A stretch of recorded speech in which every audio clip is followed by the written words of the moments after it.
पूर्ण अप्रत्यास्थ टक्कर, ऐसी टक्कर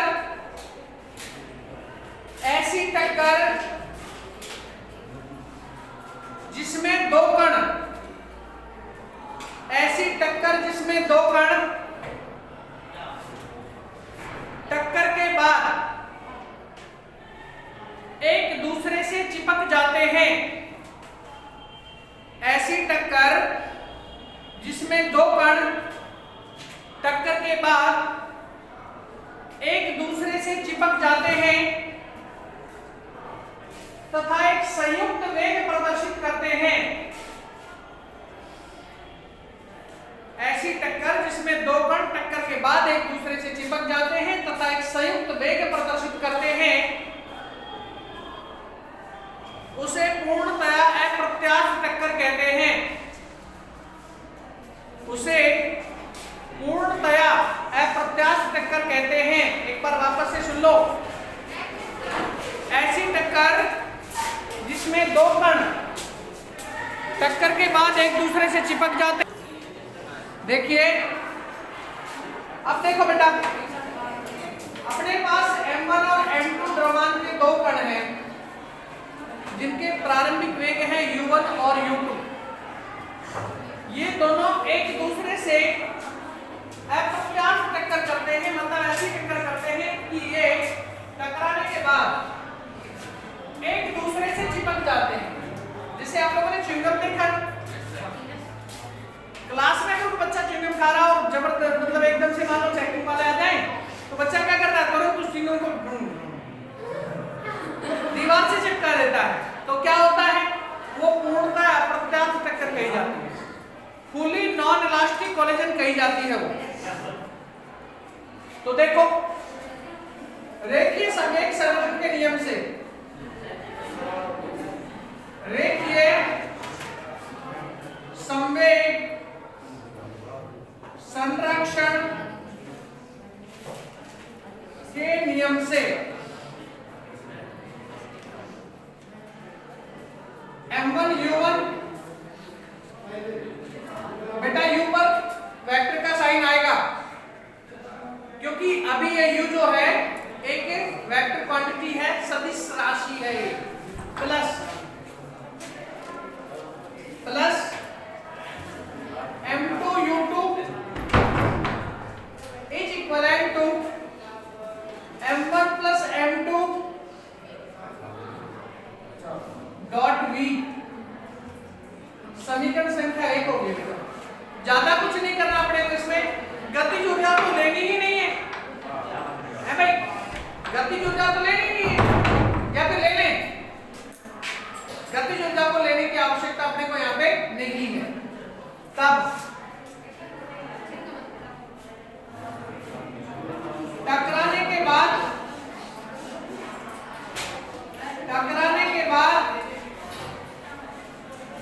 निकाय का अंतिम वेग, सिस्टम की लास्ट वेलोसिटी बेटा, निकाय का अंतिम वेग V बराबर M1 U1 plus M2 U2 upon में M1 plus M2। This equation number second is the last velocity equation। ये अंतिम समीकरण है बेटा गति की, ये अंतिम समीकरण है आप लोगों की गति की, और ये किसमें है, पूर्णतः अप्रत्यास्थ टक्कर में है।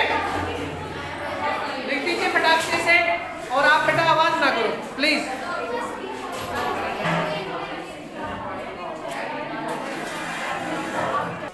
समीकरण 2 को पूर्ण अप्रत्यास्थ टक्कर में अंतिम वेग की समीकरण कहते हैं। समीकरण 2 को पूर्ण प्रत्यास्थ टक्कर में अंतिम वेग की समीकरण कहते हैं। समीकरण 2 को पूर्ण अप्रत्यास्थ टक्कर में अंतिम वेग की समीकरण कहते हैं। एक क्वेश्चन लिखो बेटा पहले, अब क्वेश्चन लिखिए। यदि किसी निकाय में यदि किसी निकाय में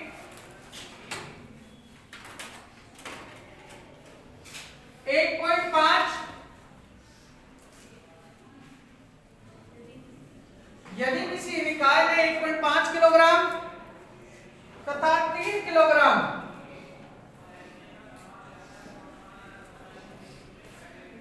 यदि किसी निकाय में 1.5 किलोग्राम तथा 3 किलोग्राम द्रव्यमान के दो कण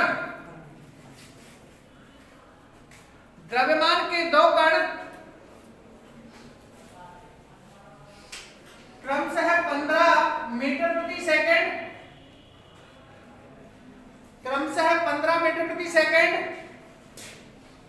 व 12 मीटर प्रति सेकंड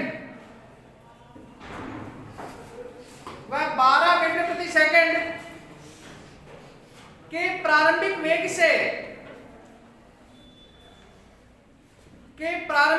से गति करते हुए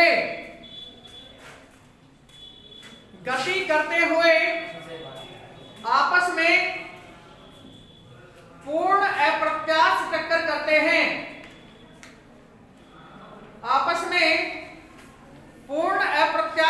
करते हैं तो निकाय का अंतिम वेग क्या है? देखो,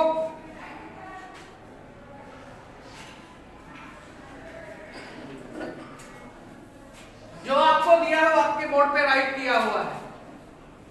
M1 की वैल्यू 1.5 किलोग्राम, M2 की वैल्यू 3 किलोग्राम, U1 की वैल्यू 15 मीटर प्रति सेकंड और U2 की वैल्यू 12 मीटर प्रति सेकंड। आपको लास्ट वेलोसिटी कैलकुलेट करनी है जो पूर्ण अप्रत्यास्थ टक्कर जिसको मिली है। पहले तो सूत्र लिखो, V बराबर M1U1 प्लस M2U2 अपॉन में M1 प्लस M2। अब इनके मान रख दो भाई, 1.5 गुणा 15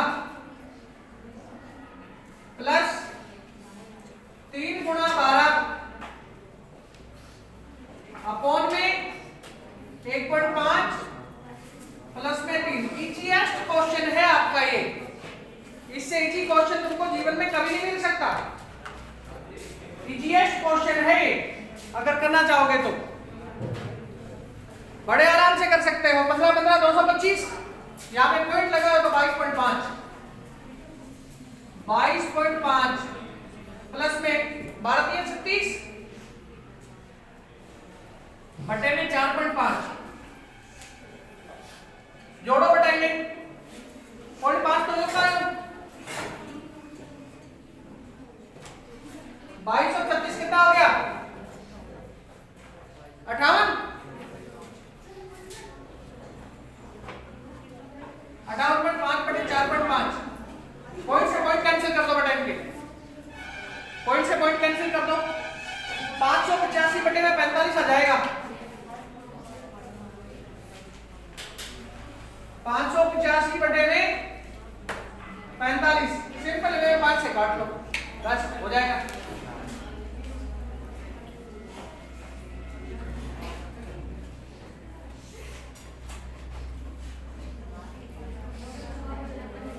तेरह नंबर कितना होता है? 13 नंबर 117, तो क्या आ जाएगा 13 मीटर प्रति सेकेंड। इसकी लास्ट वेलोसिटी आ जाएगी। लिख लो वहीं से, छाप तो सकते हो, कर दो फटाक से। ऐसे इजीएस्ट क्वेश्चन आप लोगों से पूछे जाएंगे, करो फटाक से।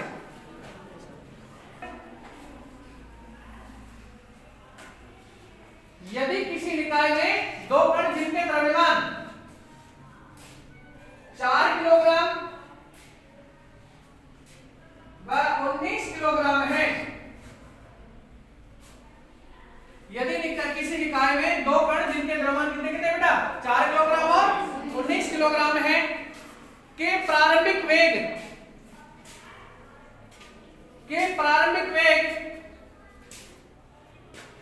क्रमशः 2.2 मीटर प्रति सेकंड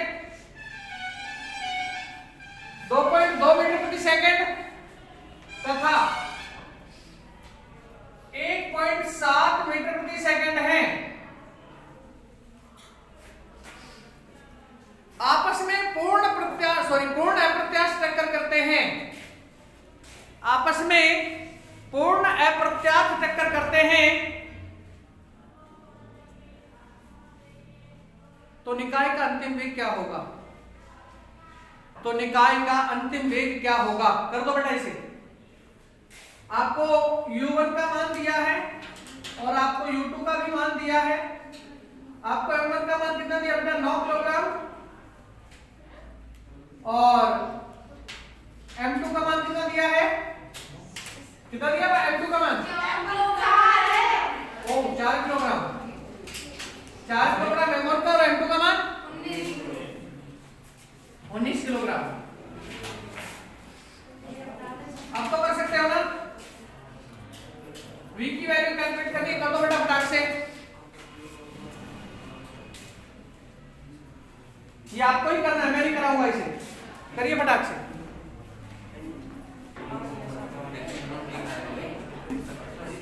v का फॉर्मूला v बराबर m1u1 प्लस में m2u2 अपॉन में m1 प्लस m2 बराबर 4 गुणा 2.2 प्लस में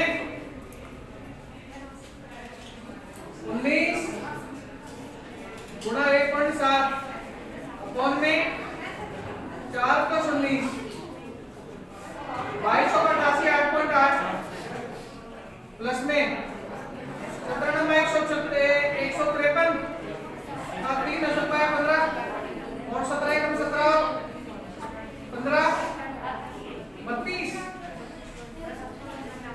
एक क्या के डेसिमल लगाना तो 32.3 बटे में 17 23 8 3 11 का 1 10 रुपया 1 2 8 10 11 का 1 और 3 और 1 4 41.1 बटे में 23 है बेटा।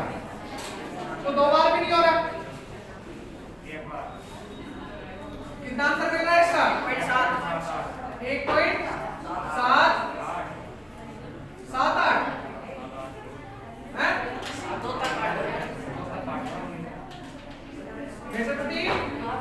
सेकंड कर लो भाई से। सभी ने कर लिया? अब पॉइंट डालो बेटा फिर आप।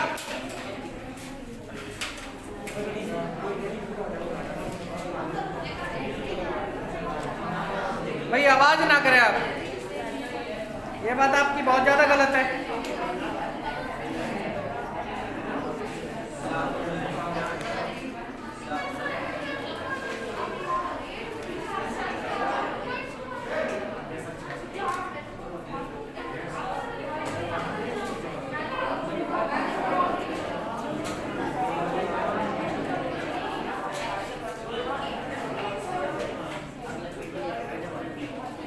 टक्कर के लिए न्यूटन का नियम, ये पॉइंट डालो बेटा। टक्कर के लिए न्यूटन का नियम, एक सिंपल सा नियम क्या था न्यूटन साहब ने टक्कर के लिए? टक्कर के लिए न्यूटन का नियम,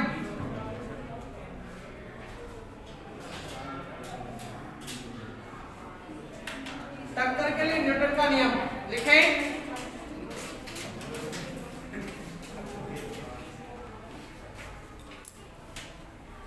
टक्कर के पश्चात आपेक्षिक वेग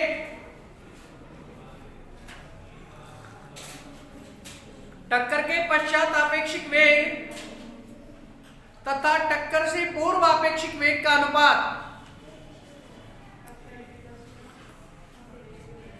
टक्कर के पश्चात आपेक्षिक वेग तथा टक्कर से पूर्व आपेक्षिक वेग का अनुपात सदैव एक नियतांक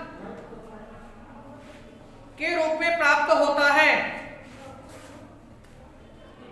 टक्कर के पश्चात आपेक्षिक वेग तथा टक्कर से पूर्व आपेक्षिक वेग का अनुपात सदैव एक नियतांक के रूप में प्राप्त होता है, जिसे प्रत्यावस्थान गुणांक कहते हैं।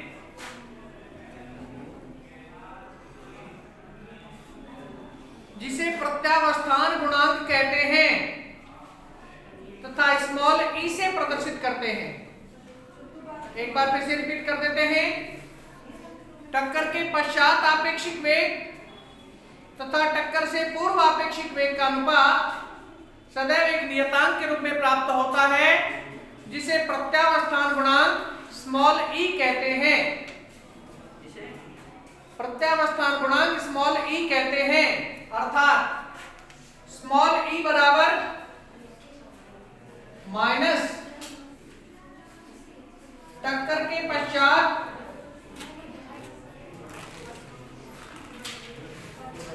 आपेक्षिक वेग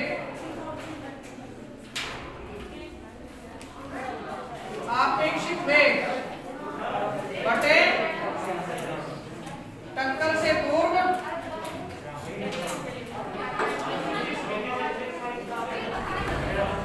आपेक्षिक वेग। मतलब तुमको कुछ मिल रहा है क्या? चलो जाओ तुम। साथ स्मॉल ई बराबर minus v1 minus v2 upon में u1 माइनस u2। इसे लिखो बेटा कंप्लीटली फटाफट।